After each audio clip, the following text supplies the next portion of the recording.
রাতের বেলা আপনার স্টুডেন্ট যারা আছেন, ঘুমানোর আগে এশার নামাজের পর দেরি করবেন না, ঘুমানোর আগে 2 রাকাত নফল নামাজ পড়বেন। এবং রাতের যে আমলগুলো আছে, সূরা মুলক, আয়াতুল কুরসি, সূরা বাকারার শেষ 2 আয়াত, 3 কুল, 33 বার সুবহানাল্লাহ, আলহামদুলিল্লাহ, 34 বার আল্লাহু আকবার, এগুলো পড়ে বিছানায় যাবেন। আল্লাহ তাআলা আপনাদের দেখবেন সুন্দর একটা ঘুম দিবে। ব্রেইনের মধ্যে যত খারাপ জিনিসগুলো আপনি শিখেছেন, জেনেছেন, এগুলো ইনশাআল্লাহ ওয়াশ আউট হয়ে যাবে।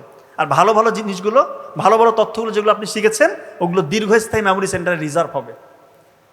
কৃতজ্ঞতা প্রকাশ করে ঘুমাবেন।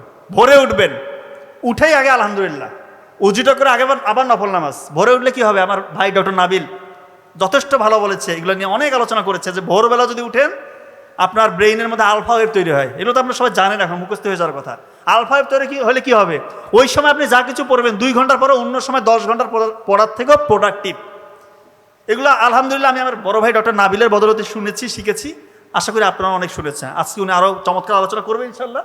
তার মানে ভোরে উঠতে হবে, কৃতজ্ঞতা প্রকাশ করবেন আল্লাহর, আল্লাহ তাআলা বাড়িয়ে দিন।